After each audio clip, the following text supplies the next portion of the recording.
Hi, it's Dr. Lori. Welcome back. I'm here with your questions and answers. So, about selling, about buying, about restoration, about auctions, about art, antiques, and collectibles, identification, any kind of question. You can pose them too. I'm taking your questions from my social media pages, places like Facebook and Instagram, Twitter and such.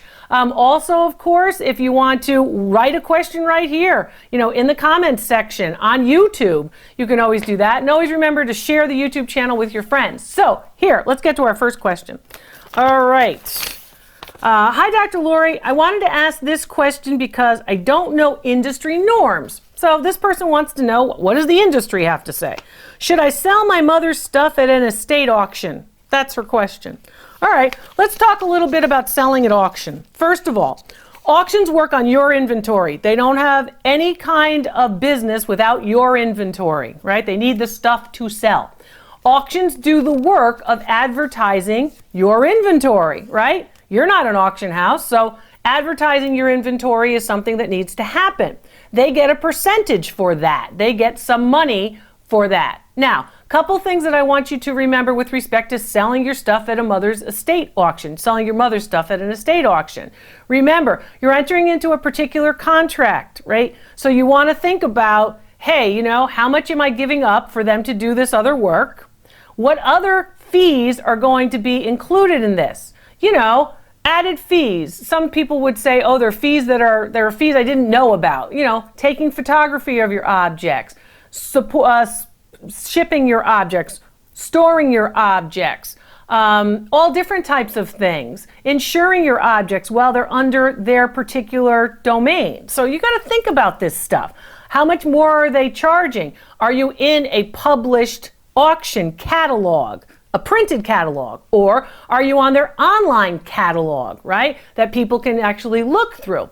How big is their auction bay? You know what that means. All the people who are physically in an auction house bidding on things and also online actually bidding on things. So you want to think about all those things before you sell at auction.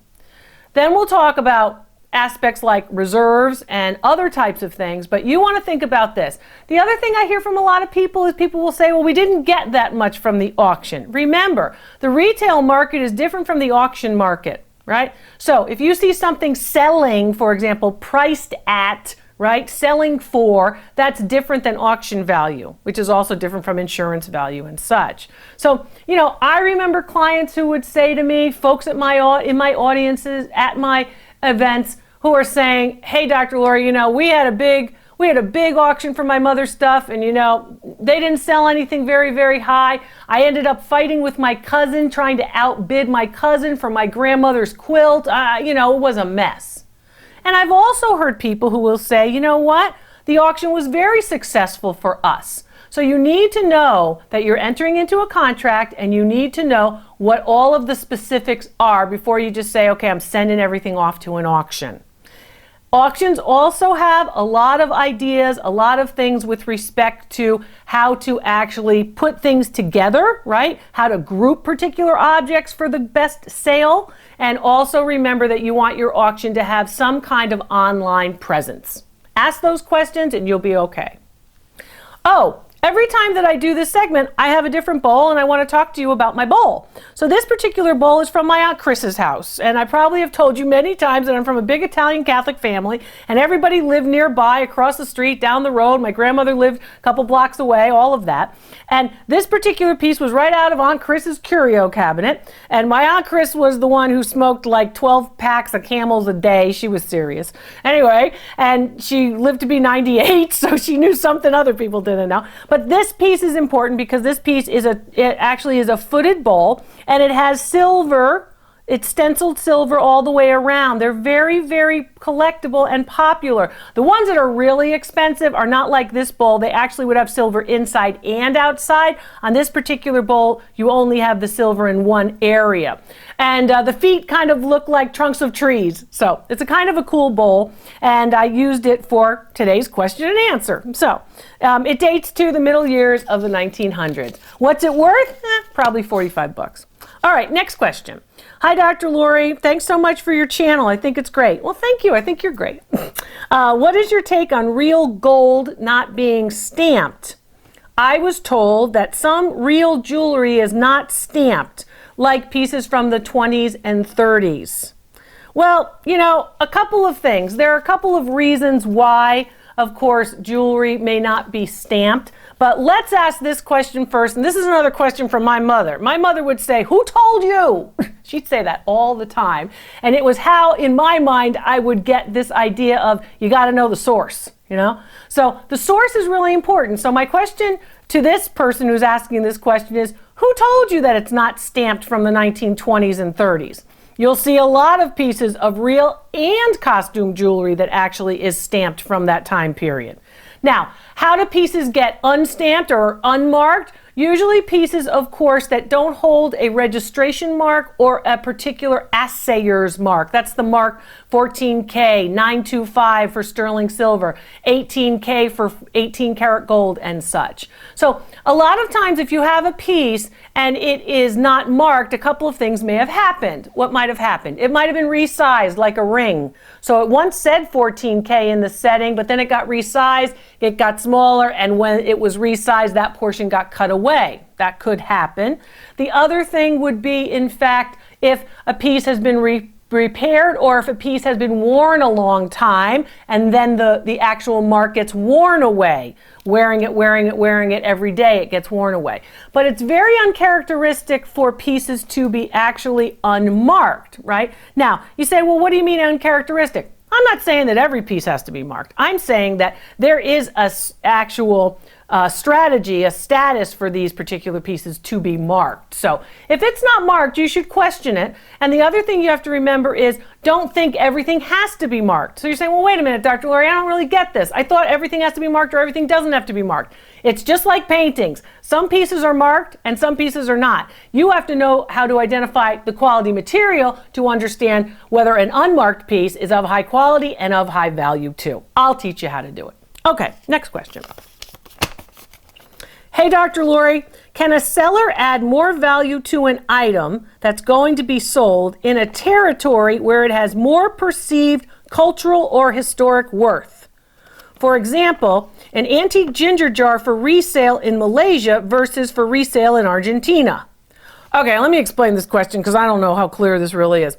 Can a seller add more value to an item that's going to be sold if they sell it in a territory where there's more perceived cultural or historic worth? Really, I think this person probably meant cultural or historic interest, right? So if you're trying to sell a ginger jar to a Chinese person who's living in Beijing, right? And that Chinese person has the opportunity to buy ginger jars all the time, it's probably not going to be worth as much to that person, right? So as it might be worth to somebody who can't get a ginger jar that's easily. So these are some of the things I want you to think about with respect to this. This is a pretty good question. A seller can actually increase value if they know their market and if they know where they should market an object to, right? So I've often been known to say, I remember doing events, for example, in Atlanta, and every third event there'd be a Civil War sword, and here's another Civil War sword and another Civil War sword, and they'd all be pretty valuable until you took the Civil War sword to Boston, because you know what? The Bostonians are looking for a Revolutionary musket as opposed to a Civil War sword. So they sold better in Atlanta, the Civil War swords, than they did in Boston. So you have to kind of know where and what a particular part of the country or particular region is interested in, right? So what I'm saying with this is you see a lot of these pieces, and if there's too much or if there's a flooded market for certain pieces, then you want to be sure that you're thinking about where the best market is. For example, online. Oftentimes, if you are selling costume jewelry or perfume bottles, for example, it might be a better idea for you to market to a niche of female collectors versus, guys who are maybe once, 3 times a year, they're looking at perfume bottles or costume jewelry for a birthday, an anniversary, or Valentine's Day, right? But women are usually looking for them more of the time. So know your market and know how to market to those particular people. Okay. Good question, though. Good question. That was insightful, really. Next question. If I decide not to do an estate sale, what's the best way to sell antique furniture and to get a fair price? I've contacted major auction houses, Dr. Lori. They said they don't sell furniture anymore. I heard that they only want high-priced items. I'd like your advice. Thanks. Well, you know, it's funny because these auction houses are saying that they don't sell furniture, but if you go to their website, the first picture you see on their website is some Louis XV antique chair or some Victorian settee. So why is it that they're selling that furniture but not your furniture? And that's the question you have to ask. The other question you have to ask is this the right auction house for me? Because it may not be. Now, if they're already saying no, no, no, something else is going on. And a lot of auction houses are now saying, oh, you know what? I don't want to be bothered storing your furniture, moving your furniture, and basically taking care of your furniture because it's too heavy or it's too difficult or I don't get as much on it. Here's the other problem. I see furniture go for very high prices. So pieces of furniture that are being, and you know it when you see the pictures on the auction house's websites of furniture, that they can get very high prices for particular pieces of furniture. So I want you to think about this when you're interviewing your auction houses. And the problem that I think a lot of folks have is that they're not interviewing their auction houses. They're so grateful that somebody's going to come and help them clean out grandma's house that they're just like, oh, okay, sure, I understand. So you need to really ask them, how are you going to market this? What kind of fees am I going to incur in the meantime about all of this furniture? Where is it going to be stored? And the most important thing that a lot of people miss, when are you going to have my auction? A lot of clients will say to me, Dr. Lori, I waited months and months and months. I wanted this to happen in the summer so people weren't moving furniture that they bought from the auction in December when it's snowing, right? I want you to think about when are you going to host it. So all these things have to be asked. Don't be afraid to ask questions. The good auction houses want to answer your questions and want to help you. So don't feel like, oh, I shouldn't really ask this question. I'm so happy that they're just going to take care of this furniture. And the other point I want to make is about brown furniture. This is just unbelievably stupid to me. People who have brown furniture, you know what brown furniture is? It's this name that people gave to the furniture, mahogany, solid, good, really wonderful furniture of the 1930s through the 1960s, manufactured furniture in places like Grand Rapids, Michigan, in places like North Carolina and such. This furniture that's made of solid hardwoods, that is durable, that will last a lifetime. People are saying, oh, no one wants brown furniture. Do you know the people who are doing restoration projects, who are doing repurposing of this furniture? They're taking milk paint and they're making great pieces for country homes, for cabins in the woods, for all different types of things. They're reselling it on Etsy shops. They're making a lot of money on this furniture that all the antique snobs said, oh, we don't like brown furniture. I love brown furniture. Why? Because the original hardware is usually still on it. It is made and it is quite durable. And if you want to repurpose it for your own style, you can do that. And you can actually flip it for a lot of money. You'd be very surprised how much these furniture sets, bedroom sets and such, twin beds with a dresser and a vanity and a mirror are going. They're going really low and people are buying them up and they're flipping them after doing a repurposing project. Or it could be a nice addition for your own home. So when you're dealing with an auction house and you're thinking about furniture, ask the right questions. I'm here to help. Okay, next question. Hi, Dr. Lori. My family placed my mother's antiques with an online auction without any established minimums. The auction ends very soon and I'm considering buying back particular items. I want to buy it back because I want to rescue it from someone else. They were my mother's pieces. I noticed that even some local antique dealers have placed bids of as low as $20 on an item in this online auction. What should I have done? Should we have auctioned off all of our antiques without setting an auction reserve? Well, here's the question about reserves. So do you even know what a reserve is? A reserve is when you have an object and you say, you know what, I'm not selling this object if it doesn't go for a particular amount of money. $200, $500, $12 million, whatever it is, because you know it's worth a lot of money. You want to sell it, but you know it's worth a lot of money, so you don't want it to just sell for cheap, right?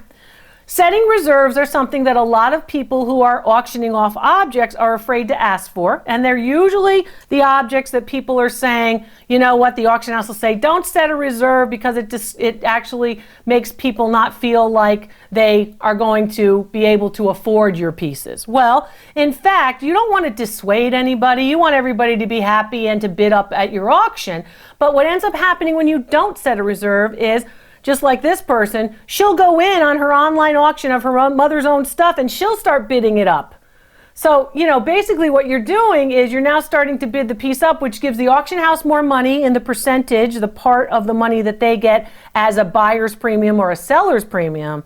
And it also becomes a situation where, you know, you're bidding up something and other people are saying, oh, okay, well, it's not a bargain, so I'm not as attracted to this auction.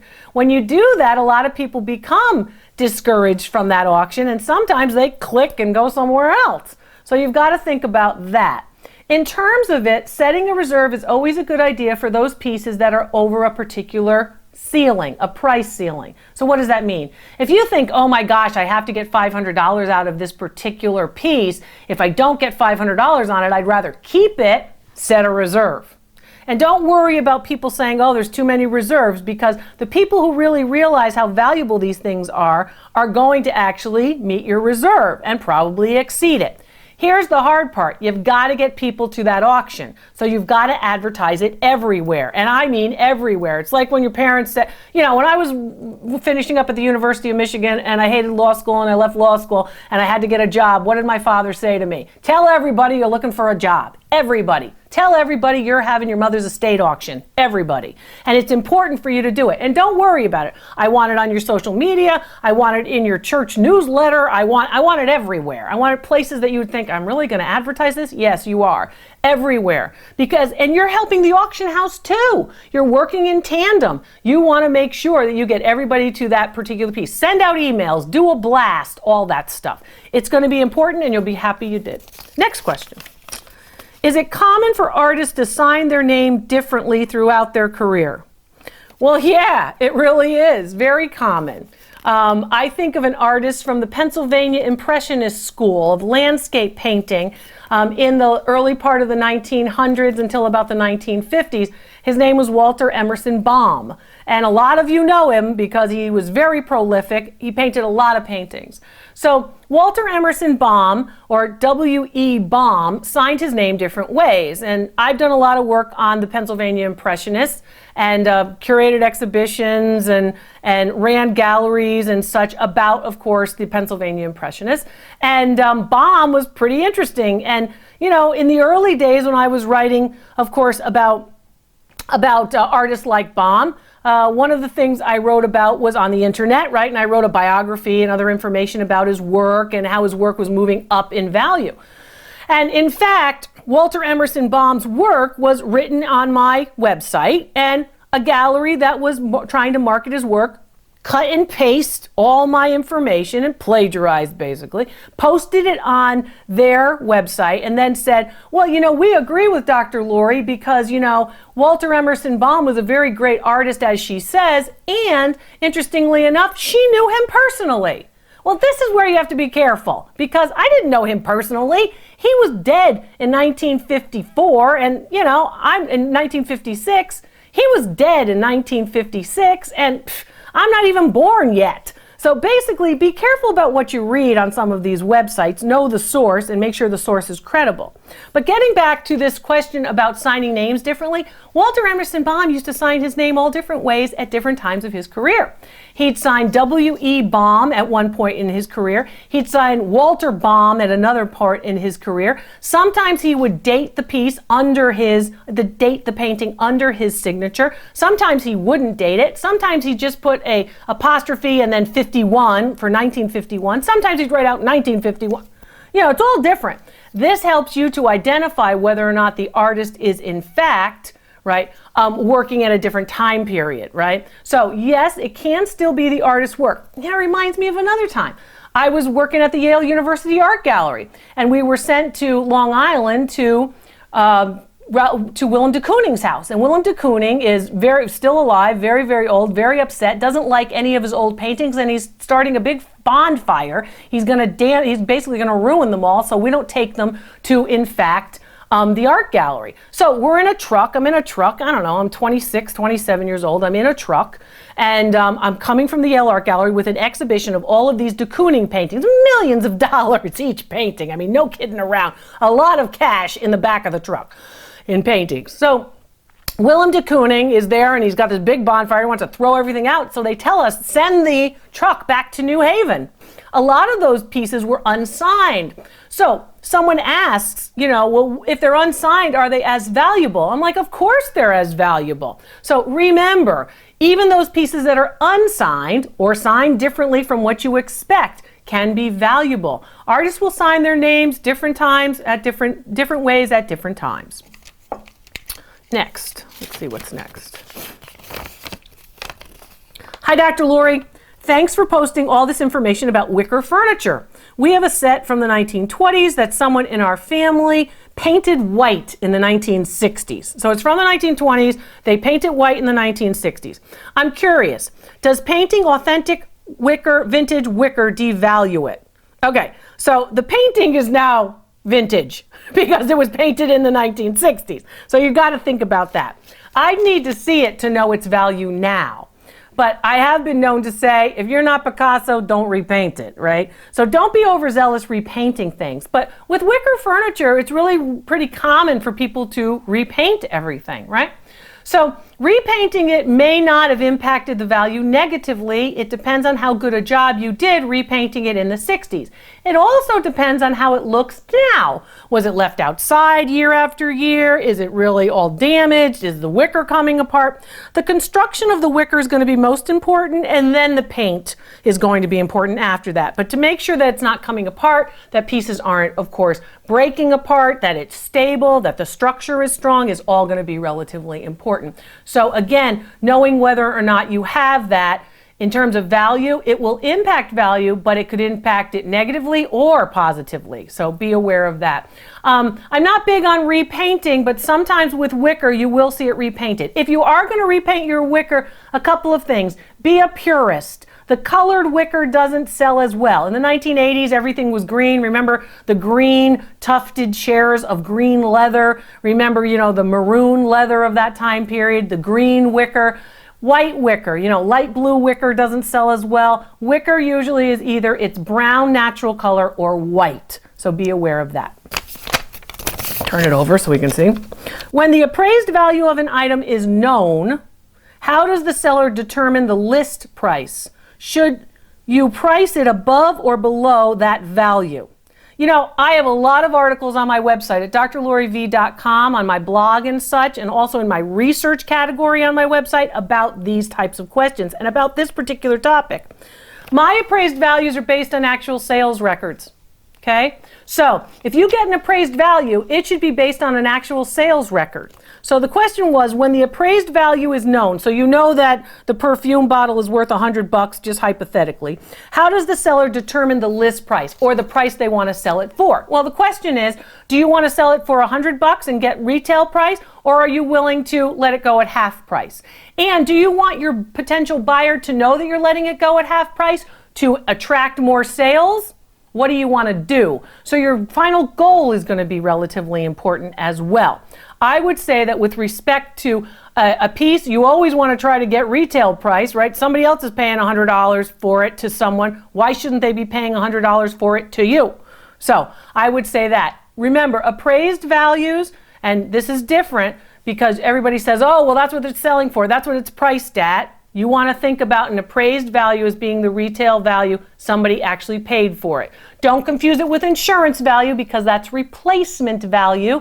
That factors in the more money you need to find another object. But if you have the object and you're trying to list it, you want to try to attract retail value. So I hope some of these questions have answered some of your questions, right? And I hope my answers are clear and you know what you should do next. What you should do next, I would say, if you got a question about art, antiques, or collectibles, buying or selling, or how to identify an object, ask it right here. I'm Dr. Lori. Thanks for watching.